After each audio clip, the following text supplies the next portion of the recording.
Hi friends, welcome to our channel.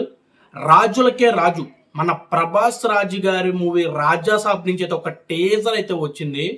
Baba Baba teaser మామూలుగా లేదు. నాకైతే బుర్ర పాడైపోయింది ఫ్రెండ్స్. అసలు రాజా సాబ్ అసలు నేను ఎక్స్పెక్ట్ చేయలేదు ఈ విధంగా ఉంటుందని. నేను ఎక్స్పెక్ట్ చేయలేదు. అసలు నాకు రాజా సాబ్ మూవీ మీద అసలు ఎక్స్పెక్టేషన్స్ లేదు. నేనైతే ఎక్కువగా ప్రభాస్ మూవీ ఇప్పుడు వచ్చి ప్రభాస్ మూవీస్లో ఎక్కువగా వెయిట్ చేసేది సలార్ 2 మూవీ గురించి అయితే నేను ఎక్కువగా వెయిట్ చేస్తున్నాను.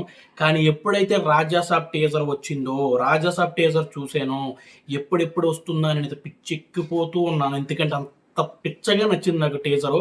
అసలు మారుతి గారు అసలు ప్రభాస్ గారిని పెట్టుకుని ఏ విధంగా యాక్ట్ చేస్తారు. ఎందుకంటే ఒక భారీ కటౌట్, ఇంటర్నేషనల్ స్టార్డమ్ ఉన్నటువంటి వ్యక్తి, ఒక బిగ్ స్టార్ అనేటువంటి ప్రభాస్ గారిని ఏ విధంగా డైరెక్ట్ చేస్తారు ఆ మారుతి గారు అంటే, ఆయన డిఫరెంట్ స్టోరీస్, ఒక లవ్ స్టోరీలని కానీ, ఒక డబుల్ మీనింగ్ ఉన్నటువంటి స్టోరీస్ కానీ ఇలాంటివి ఎక్కువ తీస్తూ ఉంటారు ఆయన. అలాంటి డైరెక్టరు, అలాంటి స్టోరీస్ తీసి డిఫరెంట్గా ట్రై చేసేటువంటి డైరెక్టరు ప్రభాస్ గారిని బట్టి ఏ విధంగా సినిమా తీస్తారనే డౌట్ అయితే నాకు కలిగింది. అంత భారీ పర్సనాలిటీ అయినటువంటి ప్రభాస్ గారు బాహుబలి సినిమా లాంటి, రాజసువర్ణ సినిమాలు కానీ, మన సలార్ సినిమా లాంటి యాక్షన్ సినిమాలు తీసినటువంటి బాడీతో ఏ విధమైన హారర్ మూవీ అంటున్నారు, కామెడీ అంటున్నారు, ఏ విధంగా అసలు మ్యాచ్ చేయగలుగుతారు, అసలు ఏ విధంగా ప్రభాస్ గారిని చూపించబోతున్నారని నేనైతే చాలా అంటే చాలా డౌట్స్ అయితే నాకు వచ్చినాయి. కానీ మారుతి గారు హ్యాట్స్ ఆఫ్ అండి మీకు. మీరు దయచేసి మీరు బయట కనిపించొద్దు. మీరు బయట కనిపిస్తే ఫ్యాన్స్ మాత్రం మీకు కొబ్బరికాయలు కొట్టి గుడి కట్టేసేటట్టున్నారు. అసలు ఒక్క రేంజ్లో అయితే మీరు ప్రభాస్ గారిని అయితే చూపించేశారు టీజర్లో. ఒక ఒక డార్లింగ్, ఒక ఈశ్వర్, ఒక బిల్లా సినిమాలో రంగా క్యారెక్టర్ కానివ్వండి, బుజ్జిగాడు సినిమాలో ఉన్నటువంటి కామెడీ టైమింగ్ ఏ విధంగా ప్రభాస్ గారితో ఉంటుందో అంతకు మించి రాజాసాబ్లో అయితే ఉండబోతుందని నేనైతే అనుకుంటున్నాను. ఎందుకంటే నెక్స్ట్ లెవెల్లో అయితే ప్రభాస్ గారి కామెడీ అయితే ఇందులో ఈ సినిమా ఈ రాజాసాబ్లో అయితే ఉంది.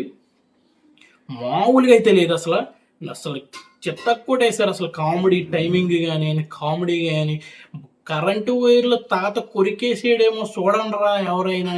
అసలు స్లాంగ్ కానీ నెక్స్ట్ లెవెల్. అసలు ప్రభాస్ గారిని మాత్రం ఒక్క రేంజ్లో చూపించారు. ఒక మారుతి గారికే కాదు, రాజాసాబ్ ఓల్డ్ టీమ్ కూడా హ్యాట్స్ ఆఫ్ అండి. నెక్స్ట్ లెవెల్లో అయితే ప్రభాస్ గారిని చూపించారు. ప్రభాస్ గారి ఫ్యాన్స్ ఏ విధంగా అయితే ప్రభాస్ గారిని చూడాలనుకుంటున్నారో, కామెడీ వేలో ప్రభాస్ గారిని ఇష్టపడి ఫ్యాన్స్ అందరికీ కూడా ఇది ఒక ఫీస్ట్ అని చెప్పవచ్చు. ప్రభాస్ గారిని యాక్షన్కి ఎక్కువ ఇష్టపడే వాళ్ళు ఉంటారు. కానీ నేనైతే ప్రభాస్ గారిని ఎక్కువ కామెడీ, బుజ్జిగాడు లాంటి సినిమా చూసిన తర్వాత నేను ప్రభాస్ గారిని ఆ విధంగా చూడాలని నేనైతే ఎక్కువ ఇష్టపడుతూ ఉంటారు. కాబట్టి నాలాంటి వాళ్ళు చాలామంది ఉంటారు ప్రభాస్ గారి ఫ్యాన్స్. కాబట్టి ప్రతి ఒక్కరనే కాదు, ప్రభాస్ గారి నుంచి కామెడీ ఎక్స్పెక్ట్ చేసిన ప్రతి ఒక్కరికి కూడా ఇది ఒక పెద్ద ఫీస్ట్ అని చెప్పాలి. అందరికీ కూడా థియేటర్లో అయితే మామూలుగా ఉండదు, చొక్కా చింపేసుకుంటారంటే నేనైతే అనుకుంటున్నాను.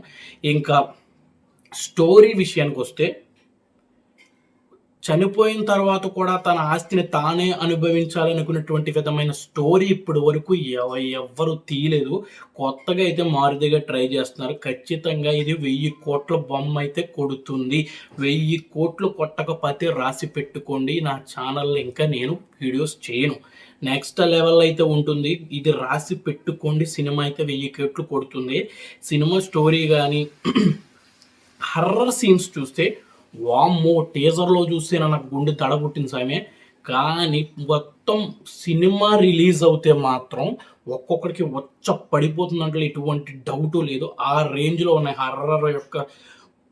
హర్రర్ సన్నివేశాలు అయితే మాత్రం ఆ రేంజ్లో ఉన్నాయి. గూస్ బంప్స్ తెప్పించేలా ఉన్నాయి. అండ్ పడిపోయే విధంగా ఉన్నాయి. నాకైతే చూసినంతసేపు నాకు గుండె దడదడగా అనిపించింది. ఆ రేంజ్లో ఉన్నాయి. చాలా రోజులైంది horror and comedy horror to comedy type వచ్చే సినిమాలు చూసి చాలా రోజులైంది.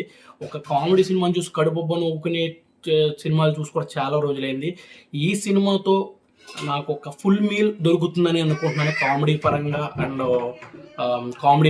అండ్ హర్రర్ పరంగా కూడా చాలా బాగుంటుంది. నాకు ఫుల్ మీల్స్ దొరుకుతాయని నేనైతే అనుకుంటున్నాను.